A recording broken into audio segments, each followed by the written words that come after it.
जय हिंद दोस्तों। इस वर्ष हमारा देश आज़ादी का 75वां साल यानी कि आज़ादी का अमृत महोत्सव मनाने जा रहा है। और इसी के मद्देनज़र भारतीय सरकार ने जो नेशनल फ्लैग कोड यानी कि भारतीय झंडा संहिता था उसमें कुछ बदलाव किए हैं। और इस बदलाव को हम लोग इस वीडियो में जानने वाले हैं। तो चलिए देर ना करते हुए हम हमारा आज का ये वीडियो शुरू करते हैं। वीडियो काफ़ी रोचक रहने वाला है और काफ़ी ज्ञानवर्धक रहने वाला है। तो आप लोग वीडियो को पूरा अंत तक देखिएगा, क्योंकि आज़ादी का अमृत महोत्सव के तहत इस बार 13 से 15 अगस्त तक हर घर तिरंगा कार्यक्रम भी है और हम सबको इस बार तिरंगा फहराना है अपने घरों में।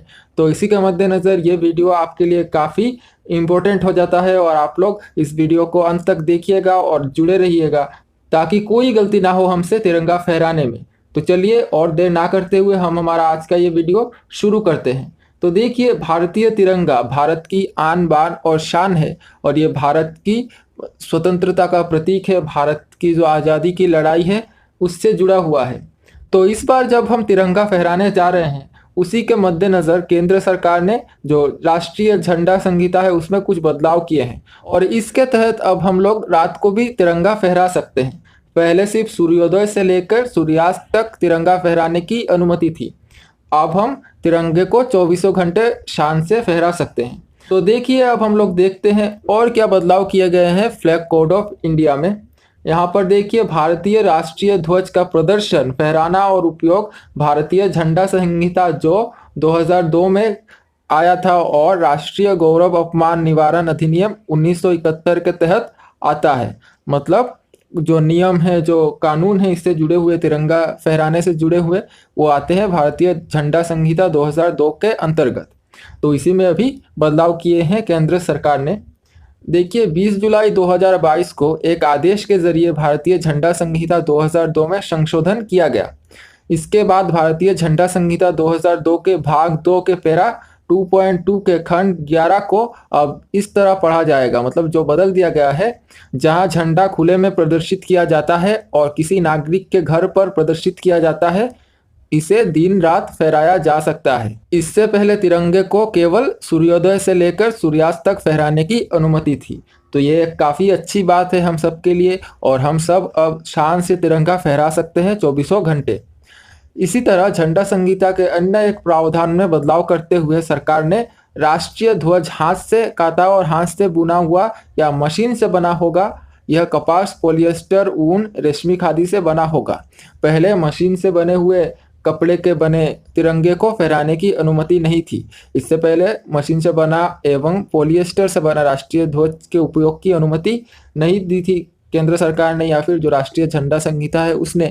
लेकिन अब जो बदलाव किए गए हैं राष्ट्रीय झंडा संहिता में, अब हम लोग हाथ से बने हुए या फिर मशीन से, दोनों से, कपास, पॉलिएस्टर, ऊन और रेशमी खादी से बना हुआ तिरंगा फहरा सकते हैं। तो जैसा कि आप लोग जानते हैं, हर घर तिरंगा अभियान के तहत 13 से 15 अगस्त के बीच जन भागीदारी से 20 करोड़ से ज़्यादा घरों की छत पर तिरंगा फहराया जाएगा। इसमें सरकारी व निजी प्रतिष्ठान भी शामिल होंगे।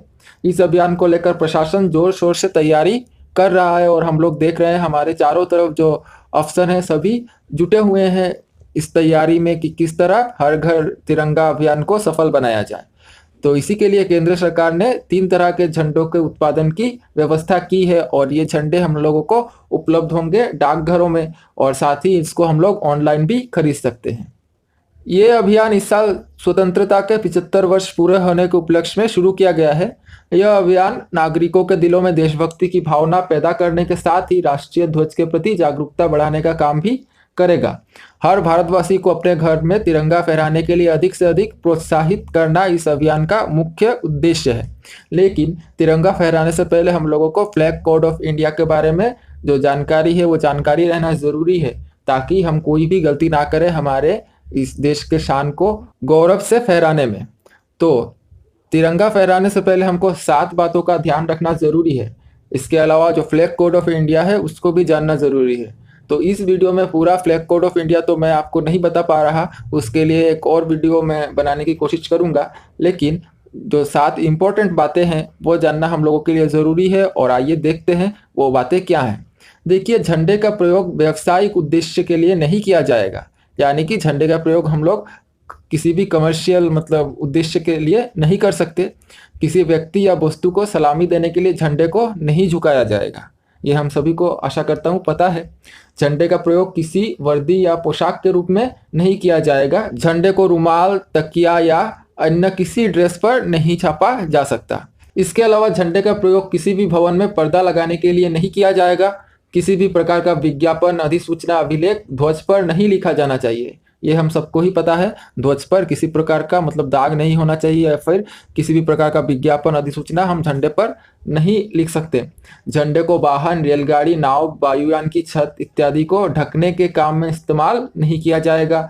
किसी दूसरे झंडे को भारतीय झंडे के बराबर ऊंचाई या उससे ऊपर नहीं फहराया जाना चाहिए। तो यही थे वो 7 बातें जो हम लोगों के लिए बहुत इंपॉर्टेंट है। इसके अलावा जो राष्ट्रीय झंडा संहिता है यानी कि जो नेशनल फ्लैग कोड है उससे जुड़े हुए जो बातें हैं वो एक अगले वीडियो में आप लोगों को पता चलेगी, ताकि हम कोई भी गलती ना करें और हर घर तिरंगा अभियान और जो आज़ादी का अमृत महोत्सव है हम सफल बनाएं और इस 15 अगस्त को हमारे स्वतंत्रता के 75 वर्ष पूरे होने की खुशी हम सभी बहुत ही धूमधाम से मनाएं और हर घर तिरंगा अभियान को सफल करें। जय हिंद।